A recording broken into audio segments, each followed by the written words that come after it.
Queridos hermanos, que la paz de Dios esté con ustedes. Vamos a continuar hoy con el video número 221, Lucas 10:27. Pero antes, una palabra. Acuérdense que es necesario escuchar estos videos, cuidado con blasfemia y hablar y censurar, porque esto es un milagro de Dios. El Señor está mandando su luz. La persona no prestan atención a estos videos, pero de igual forma el Señor va a llegar el momento en que se va a glorificar. Estos videos están siendo publicados para salvación de las almas perdidas. Por favor, tengan fe. Aquellas personas que creen de verdad en el Señor, que lo quieren recibir, fíjense, cuando yo leo la palabra, muchas veces alrededor de la cruz sale una luz blanca, y en ocasiones el cuadro igual es como si estuviera latiendo el corazón de Jesús. Solo tienen que acoger este testimonio y este milagro con mucha fe, con mucho amor, decirle al Padre Celestial cuánto lo aman y abrir su corazón para que puedan recibir la luz y se haga visible a sus ojos, como lo han visto muchas personas que ya lo han recibido. Que el Padre Celestial los tenga bajo sus alas, que los cuide. Yo soy una sierva que solamente estoy llevando el mensaje de Dios, preparando el camino para recibir a nuestro Padre Celestial. La paz esté con ustedes.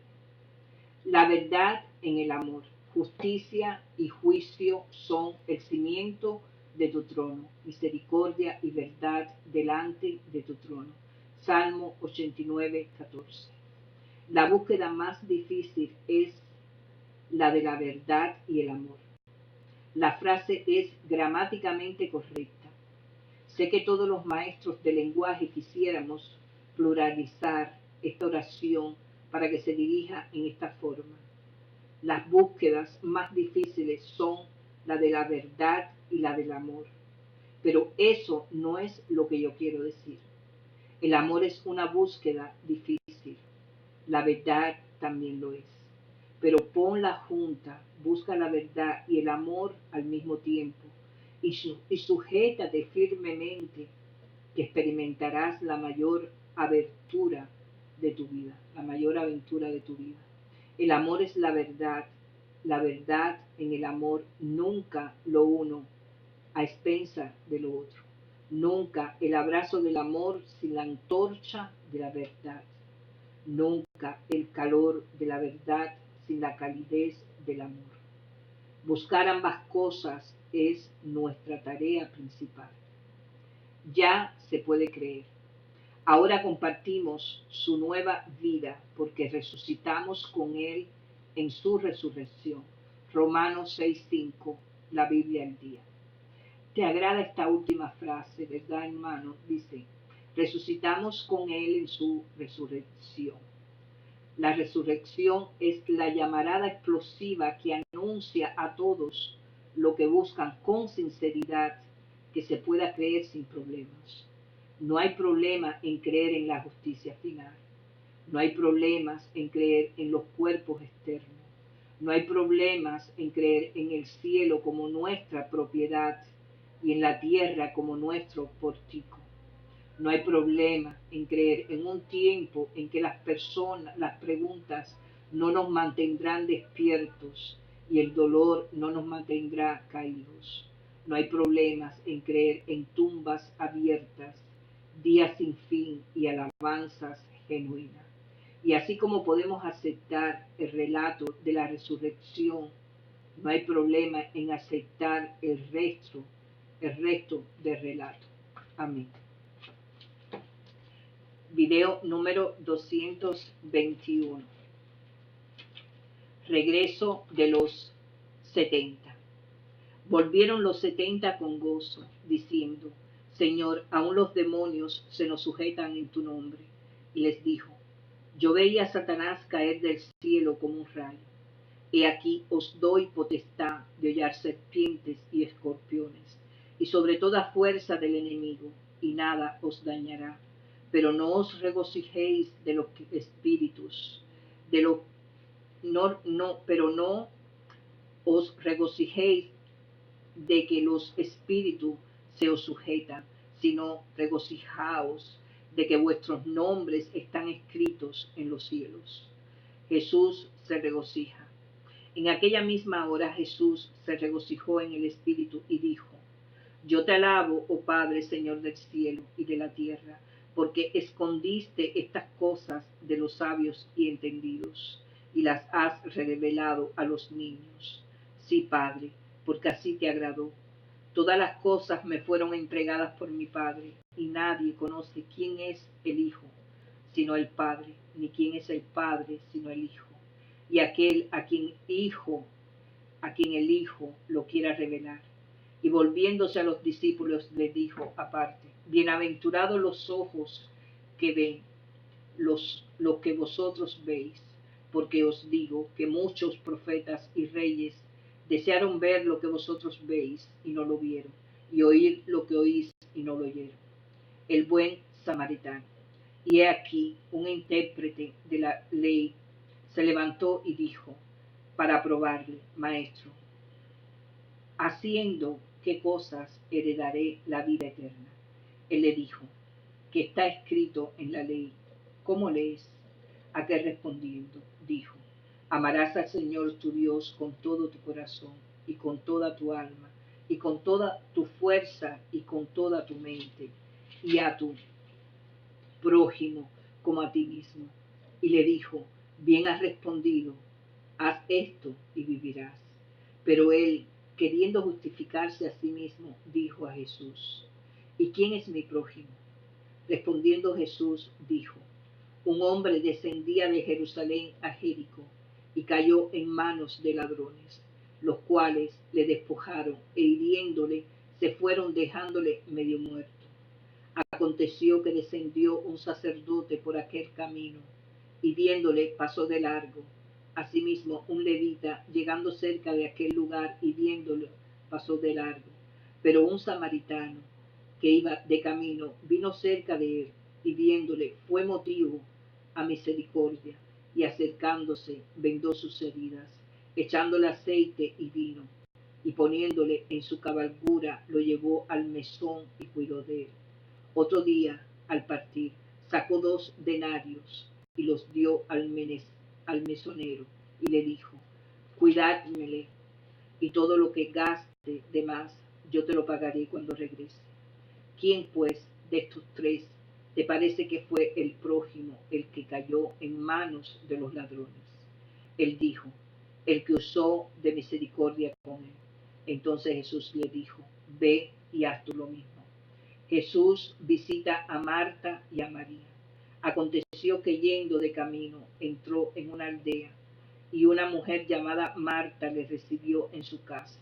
Esta tenía una hermana que se llamaba María, la cual, sentándose a los pies de Jesús, oía su palabra. Pero Marta se preocupaba con muchos quehaceres, y acercándose dijo: Señor, ¿no te da cuidado que mi hermana me deje servir sola? Dile, pues, que me ayude.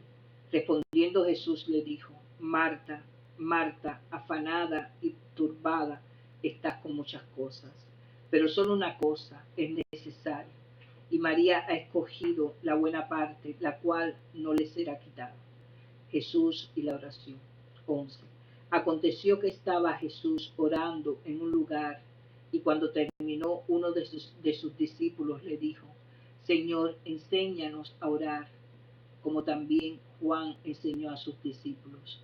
Y les dijo: cuando oréis, decid: Padre nuestro que estás en los cielos, santificado sea tu nombre.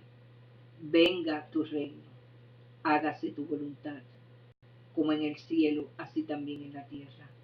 El pan nuestro de cada día, dánoslos hoy, y perdónanos nuestros pecados, porque también nosotros perdonamos a todos los que nos deben. Y no nos metas en tentación, mas líbranos del mal. Les dijo también: ¿quién de vosotros que tenga un amigo va a él a medianoche y le dice: amigo, préstame 3 panes, porque un amigo mío me ha venido a mí de viaje y no tengo que ponerle delante. Y aquel respondiendo desde adentro le dice, no me molestes, la puerta ya está cerrada y mis niños están conmigo en cama. No puedo levantarme y dártelos. O digo que aunque no se levante a dárselos por ser su amigo, sin embargo, por su importunidad, se levantará y le dará todo lo que necesite.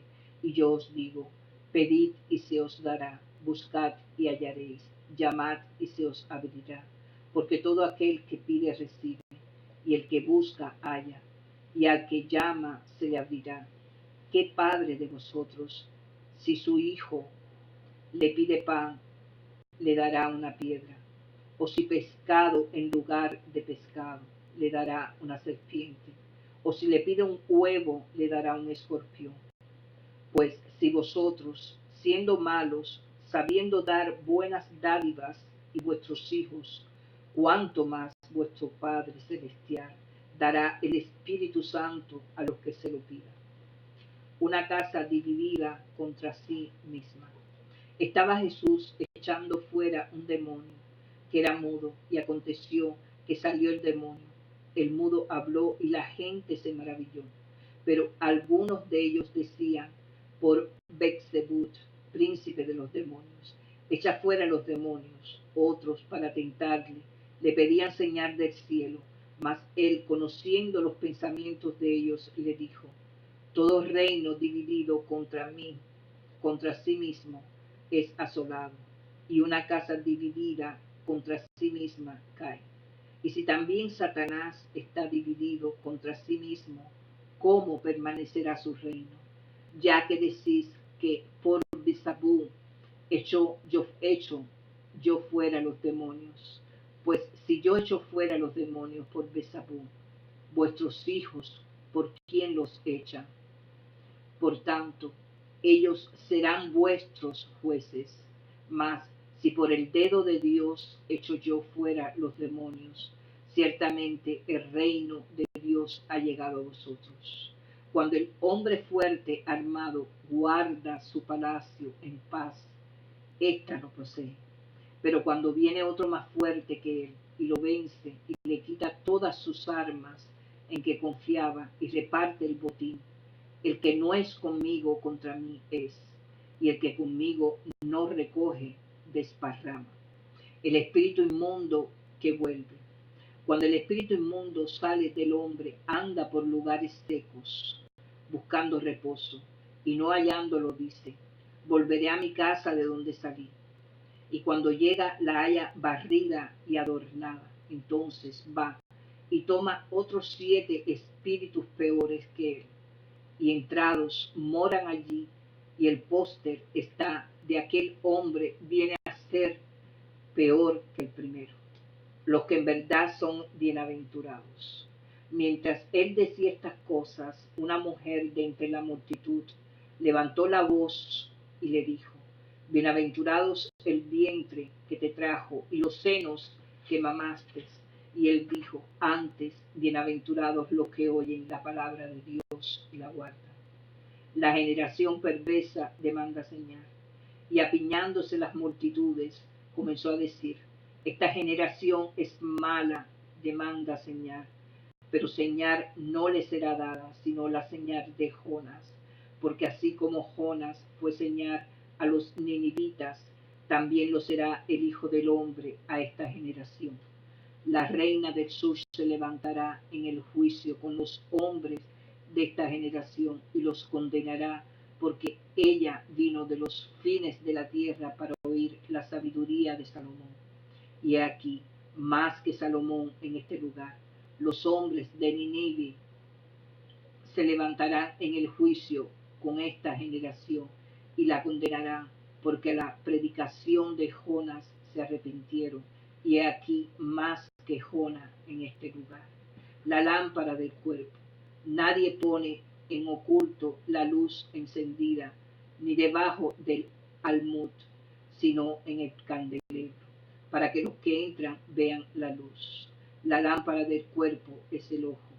Cuando su ojo es bueno, también todo su cuerpo está lleno de luz. Pero cuando tu ojo es maligno, también tu cuerpo está en tinieblas. Mira, pues, no suceda que la luz que en ti hay sea tinieblas. Así que, si todo tu cuerpo está lleno de luz, no teniendo parte alguna de tinieblas, será todo luminoso, como cuando una lámpara de alumbra con su resplandor. Jesús acusa a fariseos y a intérpretes de la ley.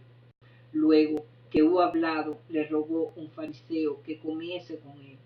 Y entrando Jesús en la casa, se sentó a la mesa. El fariseo, cuando lo vio, se extrañó de que no se hubiese lavado antes de comer. Pero el Señor le dijo: ahora bien, vosotros los fariseos limpiáis lo de fuera del vaso y del plato, pero por dentro estáis llenos de rapacidad y de maldad. Necios, el que hizo lo de fuera, no hizo también lo de dentro. Pero dad limosna de lo que tenéis, y entonces todo os será limpio. Mas ay de vosotros, fariseos, que diezmáis la menta y la ruda y toda hortaliza, y pasáis por alto la justicia y el amor de Dios. Esto es, era necesario hacer sin dejar aquello. Ay de vosotras, fariseos, que amáis las primeras sillas en las sinagogas y las salutaciones de las plazas. Ay de vosotros, escribas y fariseos hipócritas, que sois como sepulcros que no se ven, y los hombres que andan encima no lo saben. Respondiendo uno de los intérpretes de la ley, le dijo: Maestro, cuando dices esto también nos afrentas a nosotros. Y él dijo: ay de vosotros también, intérpretes de la ley, porque cargáis a los hombres con cargas que no pueden llevar, pero vosotros ni aun con un dedo las tocáis. Ay de vosotros que edificáis los sepulcros de los profetas a quienes mataron a nuestros padres, de modo que sois testigos y consentidores de hechos de vuestros padres, porque a la verdad ellos los mataron, y vosotros edificáis sus sepulcros. Porque eso, la sabiduría de Dios también dijo: les enviaré profetas y apóstoles, y de ellos a unos matarán y a otros perseguirán, para que se demande de esta generación la sangre de todos los profetas que se han derramado desde la fundación del mundo, desde la sangre de Abel hasta la sangre de Zacarías, que murió entre el altar y el templo. Si os digo que será demandada de esta generación, ay de vosotros, intérpretes de la ley, porque habéis quitado la llave de la ciencia. Vosotros mismos no entrasteis, y a los que entraban se los impedisteis, diciéndoles: él, estas cosas los escribas y los fariseos comenzaron a estrecharle en gran manera y a provocarle a que hablase de muchas cosas, achezándole y procurando cazar alguna palabra de su boca para acusarle. La levadura de los fariseos. 12. En esto, juntándose por millares la multitud, tanto que unos a otros se atropellaban, comenzó a decir a sus discípulos primeramente: guardaos de la levadura de los fariseos, que es la hipocresía, porque nada hay encubierto que no haya de descubrirse, ni oculto que no haya de saberse. Por tanto, todo lo que habéis dicho en tinieblas, a la luz se oirá, y lo que habéis hablado al oído, a los aposentos, se proclamará en las azoteas. ¿A quién se debe temer? Mas os digo, amigos míos, no temáis a los que matan el cuerpo, y después nada más pueden hacer, pero os enseñaré a quién debéis temer. Temed aquel que después de haber quitado la vida, tiene poder de echar en el infierno. Si os digo a este temed, no se venden 5 pajarillos por 2 cuartos. Con todo, ni uno de ellos está olvidado delante de Dios, pues aún los cabellos de vuestra cabeza están todos contados. No temáis, pues más valéis vosotros que vuestros pajarillos. el que me confesare delante de los hombres. Os digo que todo aquel que me confesare delante de los hombres, también el Hijo del Hombre le confesará delante de los ángeles de Dios. Mas el que me negare delante de los hombres, será negado delante de los ángeles de Dios. A todo aquel que dijere alguna palabra contra el Hijo del Hombre, le será perdonado. Pero al que blasfeme contra el Espíritu Santo, no le será perdonado. Cuando os trajere a las sinagogas y ante el magistrado y a las autoridades, no os preocupéis por cómo o qué habréis de responder o qué habréis de decir, porque el Espíritu Santo os enseñará en la misma hora lo que debáis decir. El rico insensato le dijo uno de la multitud: Maestro, di a mi hermano que parta conmigo la herencia. Mas él le dijo: Hombre, ¿quién me ha puesto sobre vosotros como juez o partidor? Y le dijo: Mirad y guardaos de toda avaricia, porque la vida del hombre no consiste en la abundancia de los bienes que posee. También le refirió una parábola diciéndole: La heredad de un hombre rico había producido mucho, y él pensaba dentro de sí diciendo: ¿Qué haré? Porque no tengo donde guardar mis frutos. Y dijo: Esto haré: derribaré mis graneros y los edificaré mayores, y así guardaré todos mis frutos y mis bienes.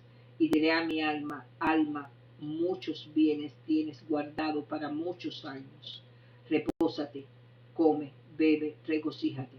Pero Dios le dijo: Necio, esta noche viene a pedirte tu alma, y lo que has provisto, ¿de quién será? Así es el que hace para sí tesoro y no es rico para con Dios. El afán y la ansiedad. Dijo luego a sus discípulos: Por tanto os digo, no os afanéis por vuestra vida, que comeréis, ni por el cuerpo, que vestiréis. La vida es más que la comida, y el cuerpo que el vestido. Considerad los cuervos, que ni siembran ni ciegan, que ni tienen despensa ni granero, y Dios los alimenta. ¿No valéis vosotros mucho más que las aves? ¿Y a quién de vosotros podrá con afanarse añadir a su estatura un codo? Pues si no podéis ni aun lo que es menos, ¿por qué os afanáis por lo demás? Considerad los lirios como crecen, no trabajan ni hilan, mas os digo que ni aun Salomón con toda su gloria se vistió como uno de ellos. Y si así viste Dios la hierba que hoy está en el campo y mañana es echada al horno, cuando más a vosotros, hombres de poca fe. Vosotros, pues, no os preocupéis por lo que habéis de comer, ni por lo que habéis de beber, ni estéis ansiosos, ni estéis en ansiosa inquietud, porque todas estas cosas buscan la gente del mundo, pero vuestro Padre sabe que tenéis necesidad de esas cosas. Mas busca el reino de Dios y todas las cosas os serán añadidas. Tesoro en el cielo. No temáis, manada pequeña, porque a vuestro Padre le ha placido daros el reino. Venced lo que poseéis, vended lo que poseéis y dad limosna. Haceos bolsas que no se envejezcan, tesoros en los cielos que no se agoten, donde ladrón no llega ni polilla destruye, porque donde está vuestro tesoro, aquí estará también vuestro corazón. El siervo vigilante. Estén ceñidos vuestros lomos y vuestras lámparas encendidas, y vosotros sed semejante a hombres que guardan a que su Señor regrese de las bolsas de las bodas, para que cuando llegue y llame le abran enseguida. Bienaventurados aquellos siervos a los cuales su Señor, cuando venga, haya velado. De cierto os digo que se ceñirá y hasta que se sienten a la mesa y vendrán a servirles. Y aunque vengan a la segunda vigilia y aunque vengan a la tercera vigilia, si los hallare, así bienaventurados con aquellos siervos. Pero sabed esto, que si pusiese el pan de familia a qué hora el ladrón había de venir, valería ciertamente, y no dejaría mirar su casa. Vosotros pues también estad preparados, porque la hora que no penséis el Hijo del Hombre vendrá. El siervo infiel. Entonces Pedro le dijo, Señor, ¿dices estas parábolas para nosotros o también a todos? Y dijo el Señor, ¿quién es el mayordomo fiel y prudente al cual su Señor pondrá sobre su casa para que a tiempo les dé su reacción? Bienaventurado aquel siervo al cual cuando su Señor venga le haya haciendo así. En verdad os digo que le pondré sobre todos sus bienes, mas si aquel siervo dijere en su corazón, mi Señor tarda en venir, y comenzaré a golpear a los criados y a las criadas, y a comer y beber y embriagarse, vendrá el Señor de aquel siervo en día que éste no espera, y a la hora que no sabe, y lo castigará duramente y le pondrá con los infieles. Aquel siervo que conociendo la voluntad de su Señor no se preparó ni hizo conforme a su voluntad, recibirá muchos azotes, más que sin conocerla hizo cosas dignas de azote, será azotado poco, porque a todo aquel a quien se haya dado mucho, mucho se le demandará, y al que mucho se le haya confiado, más se le pedirá. Jesús, causa de división. Fuego viene a echar en la tierra. ¿Y qué quiero si ya se ha encendido? De un bautismo tengo que ser bautizado. ¿Y cómo me angustio hasta que se cumpla? ¿Pensáis que he venido para dar paz a la tierra? Os digo, no, sino disensión, porque he aquí en adelante 5 en una familia estarán divididos, 3 contra 2 y 2 contra 3. Estarán divididos el padre contra el hijo y el hijo contra el padre, la madre contra la hija y la hija contra la madre, la suegra contra la suegra y la nuera contra la suegra. ¿Cómo no reconocéis este tiempo? Decía también a la multitud, cuando veis la nube que sale del poniente, luego decís, agua viene, y así sucede. Y cuando sopla el viento del sur, decís, hará calor, y lo hace. Hipócritas, sabéis distinguir el aspecto del cielo y de la tierra, y cómo no distinguéis este tiempo. Arréglate con tu adversario. ¿Y por qué no juzgáis con vosotros mismos lo que os es justo? Cuando vayas al magistrado con tu adversario, procura en el camino agradarte con él. No sea que te arrastre al juez y el juez te arrastre al alguacil y el alguacil te meta en la cárcel. Te digo que no saldrás de allí hasta que hayas pagado aún la última blanca. Arrepentíos y pereceréis. 13. En este mismo tiempo estaba allí algunos que le contaban acerca de los galileos, cuya sangre Pilato había mezclado con los sacrificios de ellos. Respondiendo Jesús le dijo, ¿pensáis que estos galileos, porque padecieron tales cosas, eran más pecadores que todos los galileos? Os digo, no antes, si no os arrepentéis, todos pereceréis igualmente, o aquellos 18 sobre los cuales cayó la torre en Siloé y los mató.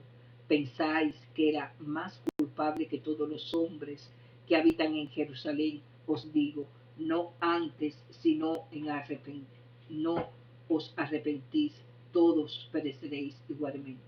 Parábola de la higuera estéril. Dijo también esta parábola. Tenía un hombre una higuera plantada en su viña, y vino a buscar fruto en ella, y no la halló. Y dijo al viñador, he aquí, hace 3 años que vengo a buscar fruto en esta higuera, y no lo hallo cortado. ¿Para qué utilizar también la tierra? Él entonces respondiendo, le dijo, Señor, déjala todavía este año, hasta que yo cabe alrededor de ella, y la abone. Y si diere fruto, bien, y si no, la cortarás después. Jesús sana a una mujer mujer en el día de reposo. Enseñaba Jesús en una sinagoga en el día de reposo, y había allí una mujer que desde hacía 18 años tenía espíritu de enfermedad, y andaba encorvada y en ninguna manera se podía enderezar. Cuando Jesús la vio, la llamó y le dijo: Mujer, eres libre de tu enfermedad. Y puso las manos sobre ella y ella se enderezó. Luego glorificaba a Dios, pero el principal de la sinagoga, enojado de que Jesús hubiese sanado en el día de reposo, dijo a la gente: 6 días hay que se debe trabajar. En estos pues, venid y sed sanados, y no en el día de reposo. Entonces el Señor le respondió y dijo: Hipócrita, cada uno de vosotros no desata en el día de reposo su buey o su asno del pesebre y lo lleva a beber. Y a esta hija de Abraham, que Satanás había atado 18 años, ¿no se le debía desatar de esta ligadura en el día de reposo? Al decirle estas cosas, se avergonzaban todos sus adversarios, pero todo el mundo se regocijaba por todas las cosas gloriosas hechas por él. Y dijo: a que el semejante el reino de Dios, y con lo que compararé, es semejante al grano de la mostaza, que un hombre tomó y sembró en su huerto, y creció y se hizo árbol grande, y las aves del cielo anidaron en sus armas. Parábola de la semilla de mostaza. Queridos hermanos, que la paz de Dios esté con ustedes. Vamos a leer el análisis de lo que hemos leído. 10:30-37. Un hombre descendía de Jerusalén o a Jericó. La parábola del buen samaritano es la más conocida de toda la historia de Jesús, la única que le hace competencia en la del relato del hijo pródigo 15:11-32. En ella la persona que uno menos espera, que ayuda al hombre que ha sido robado y golpeado, se detiene y lo salva, mientras que aquellos que uno pensaría que deberían ser los que primero debían ayudarlo pasan de largo. Para los que escucharon a Jesús contar esta historia por primera vez, debe haber sido muy difícil de aceptar. El héroe no es un sacerdote, sino un enemigo de los judíos. La necesidad entre los judíos y samaritanos se remontaba a cientos de años atrás. Hubiera sido inconcebible para los judíos identificarse con el samaritano, al no querer identificarse con el sacerdote o levita, que arrojó tanto por ponerse del lado de la precaución antes que el de la compasión.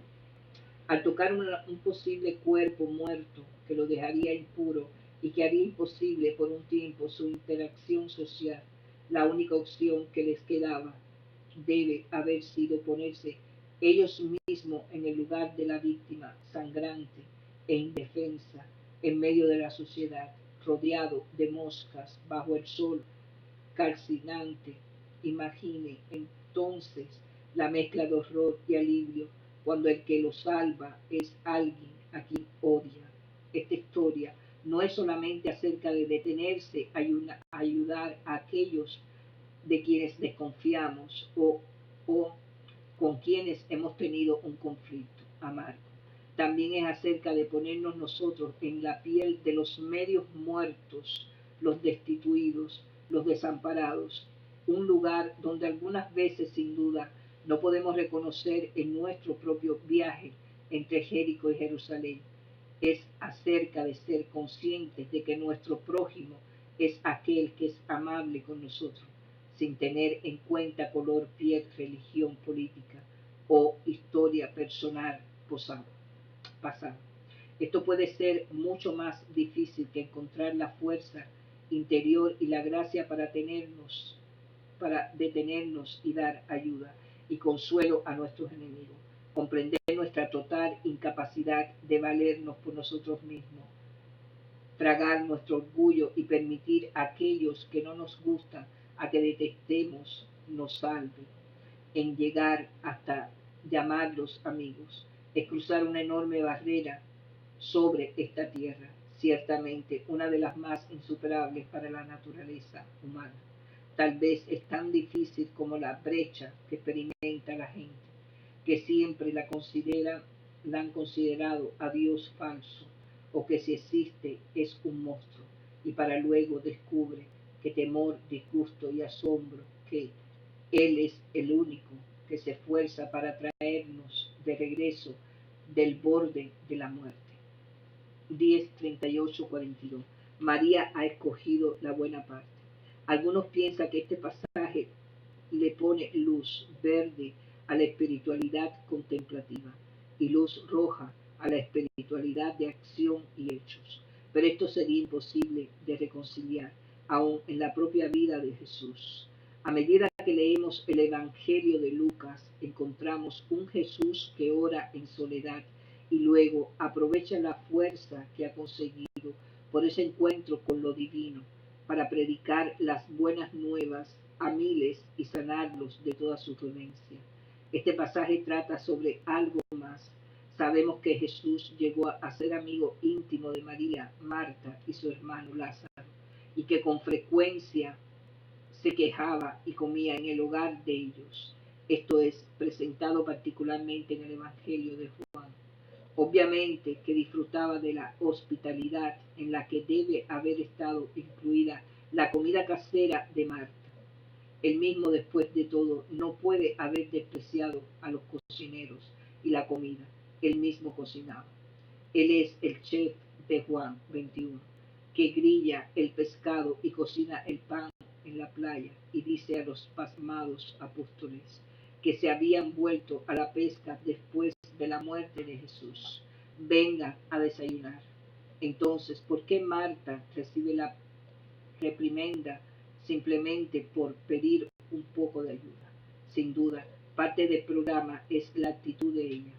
Si hubiera estado feliz por ofrecer sus dones culinarios de hospitalidad a Jesús, no le hubiera importado dónde estaba su hermana, pero en esta ocasión no pudo.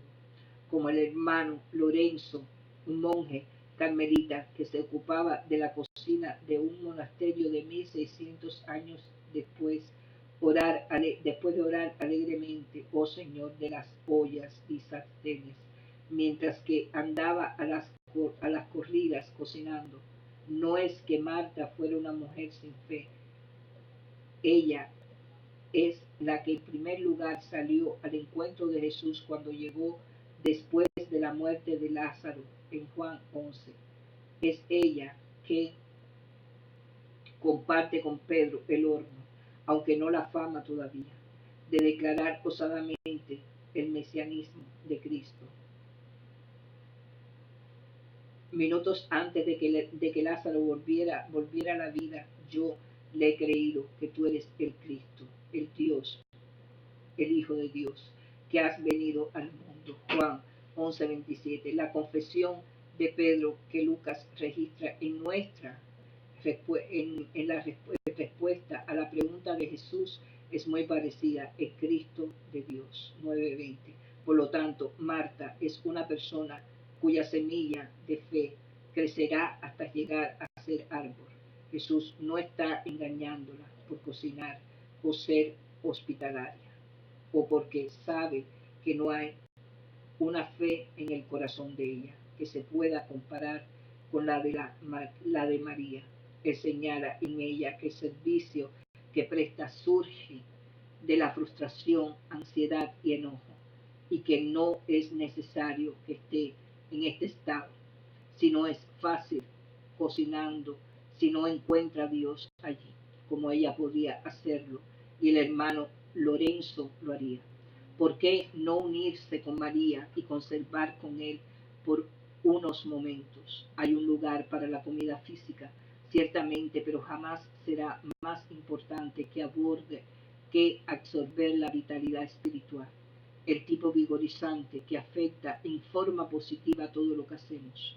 Jesús enfatiza cómo lo hará en otras ocasiones, notablemente cuando no come la comida que los discípulos lo exhortan a tomar: yo tengo una comida que comer que vosotros no sabéis.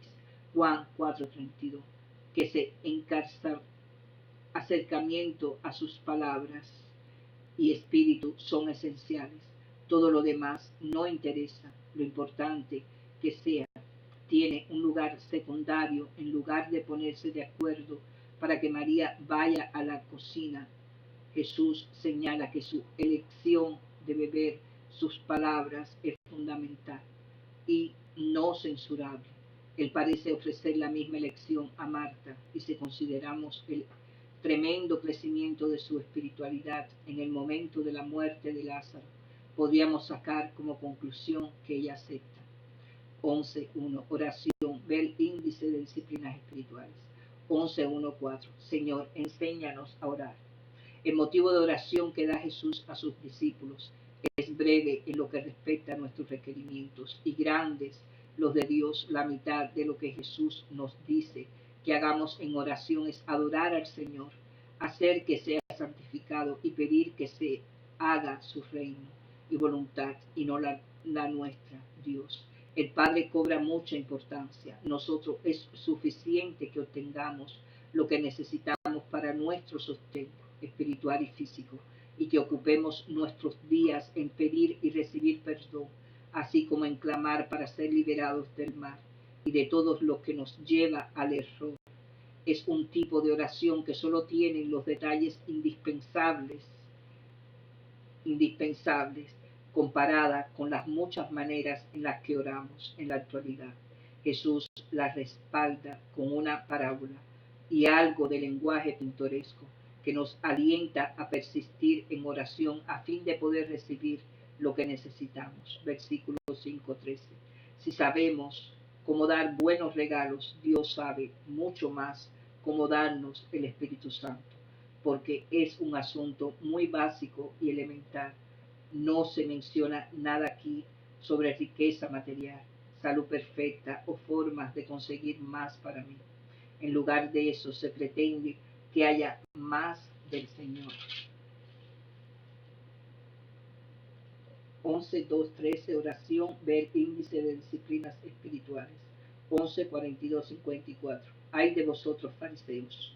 Una idea generalizada de la espiritualidad cristiana que surge en cada generación enseña que está prácticamente desprevista de emociones, emocionalmente del enojo de cualquier especie. Junto con esto generalmente viene la afirmación de que el gentil Jesús, manso y humilde, jamás se enojó.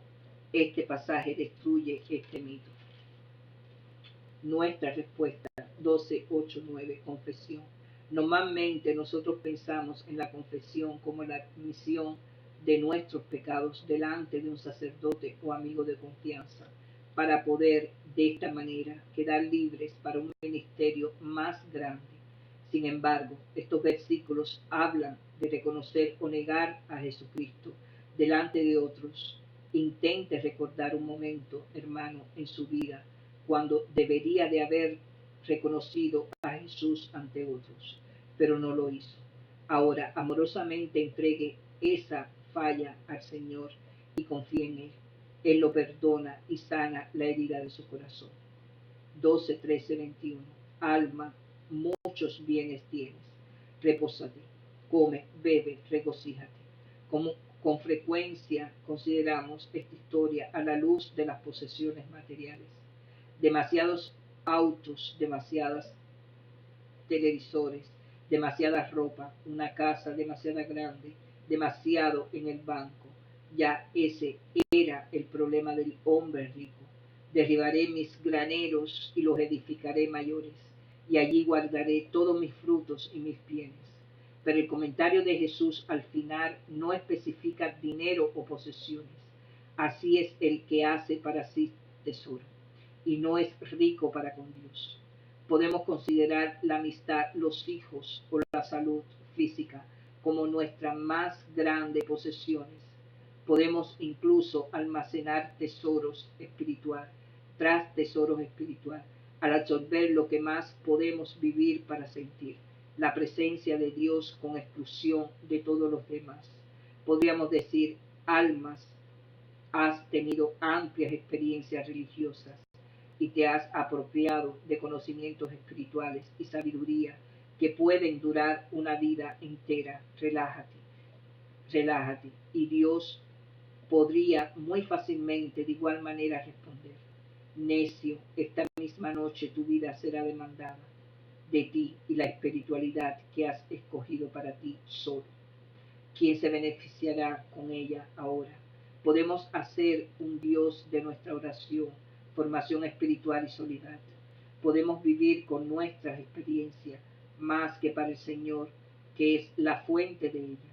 Podemos acumular lo que hemos aprendido y jamás compartir con otros que luchan. Nuestras riquezas deberían estar en Dios mismo, no en las maneras en que disfrutamos en adorar. Que la paz de Dios esté con ustedes. 13:19. Pensáis que estos Galileos eran más pecadores que todos los Galileos. Es parte de la naturaleza humana espectacular que si las personas les suceden cosas malas es porque han hecho algo malo y reciben el castigo por eso. Jesús debate sobre la tragedia que es causada por los humanos y la tragedia que ocurre natural o accidentalmente, lo que las compañías de seguro podrían llamar un acto de Dios, y rápidamente descarta esta manera de pensar por completo. Los Galileos que mató Pilato no eran personas más temibles que otros Galileos. Los 18 que murieron cuando la torre de Siloé colapsó no eran más culpables que los otros ciudadanos de Jerusalén. Dios no había planificado nada especialmente para hacer desaparecer a todas estas personas. La verdad, de acuerdo a Jesús, es que cualquier cosa le puede suceder a cualquier persona en cualquier momento, no porque haya sido elegidos para eso, sino porque esa es la naturaleza del mundo en que vivimos. Puede suceder por el arma de un intruso, un huracán o un tumor que se desarrolla. Las personas que mueren en este planeta precisamente porque son personas, y así como sucede en el planeta, debido a esto es mejor poner las cosas en orden con Dios y con los demás antes, pronto que tarde. Jesús suaviza esta dura realidad con la parábola de la higuera. Nunca había dado fruto, por lo tanto su dueño quería destruirla. Pero el hombre que trabaja en la viña insiste en darle al árbol una oportunidad. Continuará ayudándole a vivir y crecer y llegar a ser lo que tenía que ser. Dios es Dios de gracia. No se rinde respecto a la vida de nadie. Trabaja con la salud completada de las personas. Podemos morir en cualquier momento. Mientras tanto, Él continúa dándonos más tiempo, ofreciéndonos años de oportunidades, derramando abundantemente su espíritu y amor sobre nosotros. Después de todo, no es este mundo el Dios al que adoramos, ni es la muerte el Dios a que adoramos.